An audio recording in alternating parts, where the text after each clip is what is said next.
Thank you, Don. Joni and I were in Lexington just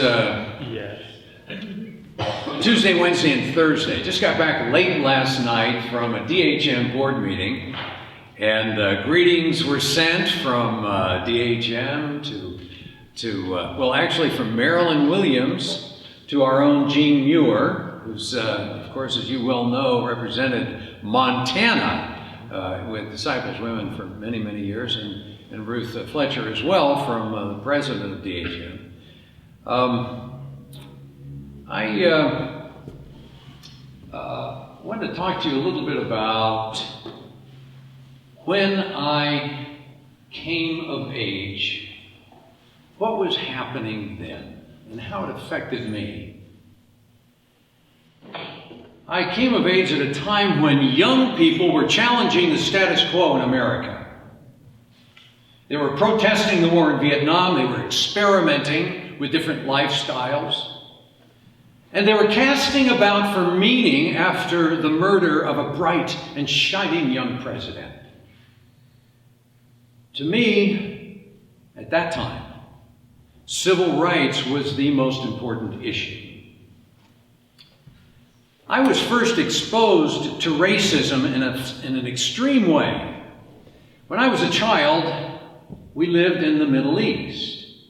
And one of my neighborhood friends was a black African. Ahmed was about 8 years old, a little older than I, and a joyful boy. He smiled a lot. I didn't see him much, but when I did, we had a good time, playing games with the other kids, or even just walking to the market and back home again. But he didn't get to join the rest of us very often because he had a lot of duties at home. Ahmed was the slave of an Arab family that lived down the street. How many of you have been friends with a slave? Okay. When I was in their home, the family treated me with smiles and hospitality, but I saw how they treated Ahmed for a small infraction. He was screamed at and he was beaten about the head and shoulders. He didn't get out much after that incident, but I've never forgotten it.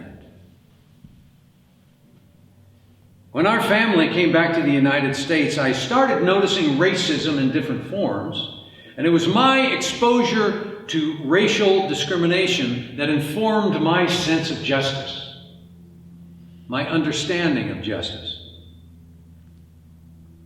And it was that understanding which guided me during the crisis that I'm going to share with you this evening, and which eventually led me to understand the power of passion.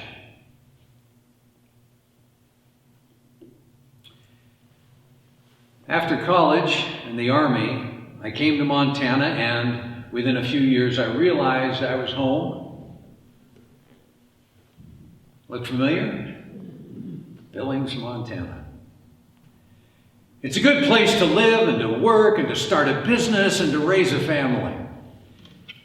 And I was a city leader by the time outsiders shook our community with hate. Usually at night, always in anonymity. The people in our town responded with courage. They fought violence with nonviolence, and they won. It was a seminal moment in our history that showed us who we were and what we could accomplish together. It started the night of January 18th, during a march to commemorate the birth of Martin Luther King Jr.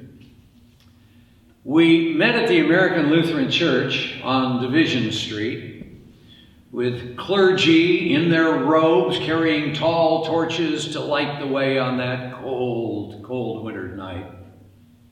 And we stopped at St. Luke's Episcopal and at St. Patrick's Co-Cathedral, picking up more friends as we walked along. We arrived at First Methodist for an inspirational service, enjoyed refreshments afterward, and then returned to our cars. As we approached our vehicles, we could see flyers placed on our windshields.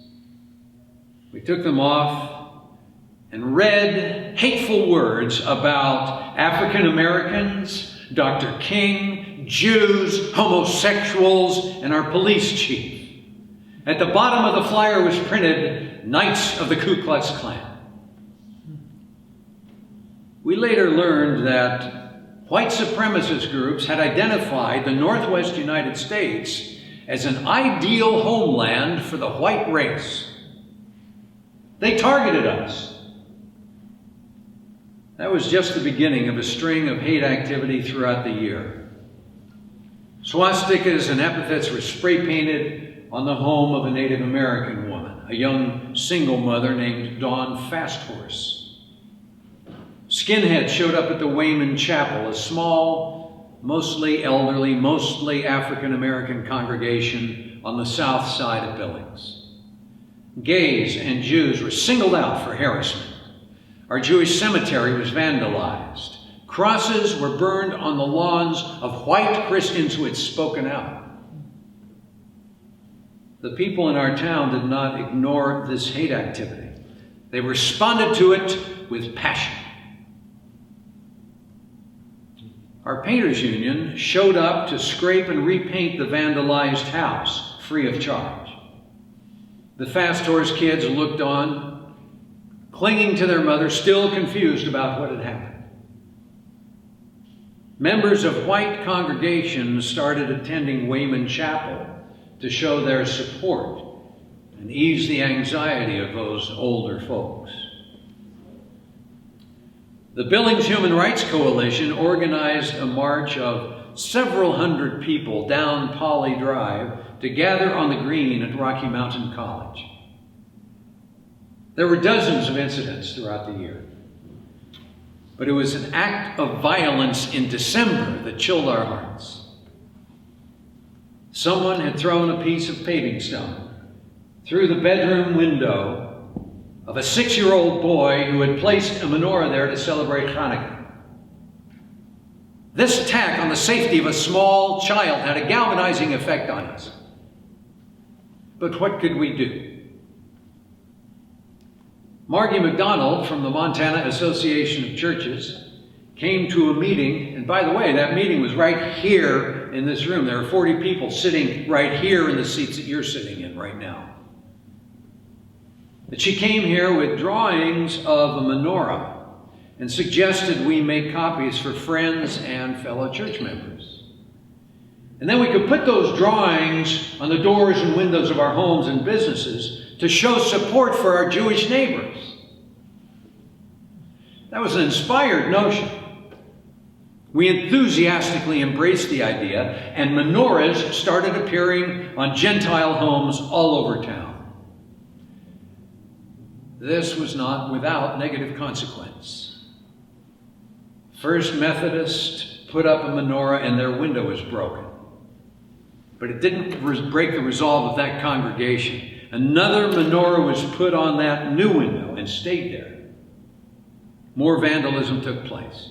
Christmas decorations destroyed, a church window shot, car windows smashed in, but still menorahs kept going up. A bomb threat was made against Beth Aaron Temple. That's our only synagogue. And citizens gathered for a candlelight vigil across the street. On that bitter, cold night, Gentiles supported Jewish neighbors with their presence and their songs and their love. Protestant and Catholic clergy spoke out continually against prejudice and hatred. Church members throughout the community took part in the various anti-hate and anti-violence activities as an expression of their faith. We did not know who the perpetrators were. All we could do was stand together against this amorphous evil.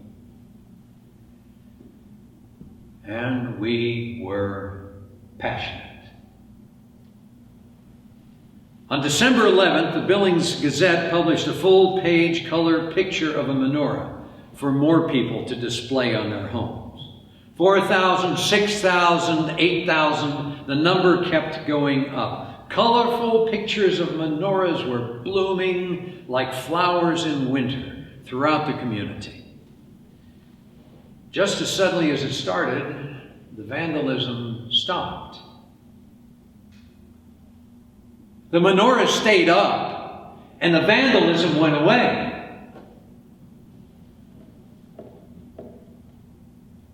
Something powerful happened in Billings that year. Love defeated hate.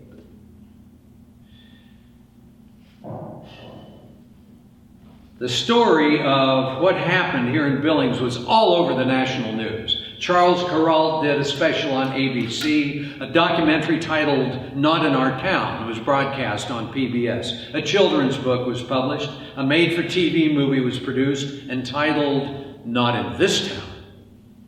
An anti-hate movement called Not in Our Town was established and continues to grow throughout North America and beyond.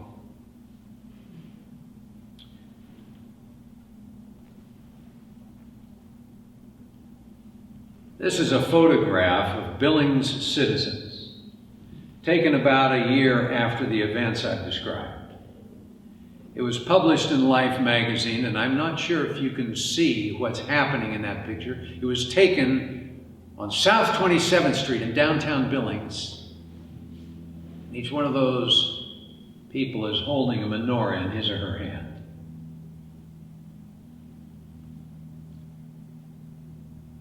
Frederick Brenner was the photographer. It was published in Life magazine. There's an old saying, virtue is its own reward. How many have heard of it? Virtue is its own reward.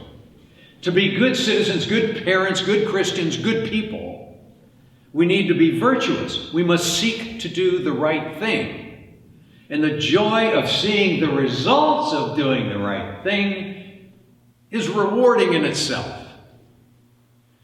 We felt good about what we had done, and we had a passion to continue improving ourselves. We established the Human Relations Commission and the Board of Ethics. In remembrance of the day we marched down Poly Drive, the Festival of Cultures was established. It's been held every year on the green at Rocky Mountain College, celebrating diversity with ethnic costumes, dancing, singing, food, and drink. All these things expressed our values, but we went beyond them. In 1995, we embarked on an organized effort to reimagine our downtown, which had been in decline for years, using surveys and small group meetings and public forums to engage as many citizens and businesses as possible, about 1,000. We worked for 2 years on a downtown framework plan and published it in 1997. What was different about this plan is that it didn't get put on a shelf and forgotten. We implemented it. As a result of our group effort, we brought in over 100 new businesses to downtown Billings. We transformed downtown as a center of entertainment, housing, and community life. We created a structure for financing and development. Since the framework plan was put into place, downtown improvements include a minor league baseball park, a beautiful public library, major hospital additions, a big bank, and renovation of our historic district. The total is estimated over $250 million. In 1997, we received an award for civic courage from the Raoul Wallenberg Committee of the United States. In the years that followed, as we worked our plan, we received many national recognitions, including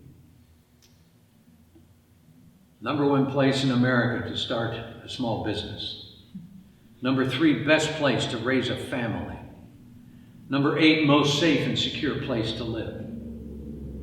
And a really big deal for an important sector of our community, 17 magazine named us a top 10 teen city.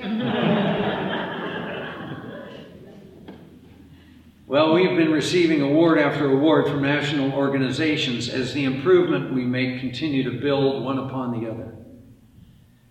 Throughout that year of 1993, we learned that we could stand up to violence and hate and win. We had a passion for justice, and it propelled us forward into a passion to improve who we were and what we were as a community. I believe without a doubt that other American communities could have and would have done the same thing in a similar crisis.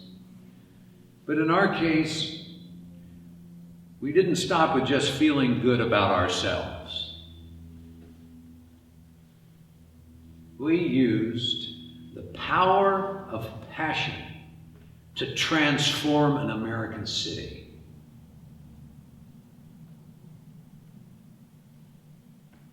I was honored to be a municipal leader here for 17 and a half years, and I'd be happy to respond to any questions you have about the power of passion in Billings, Montana.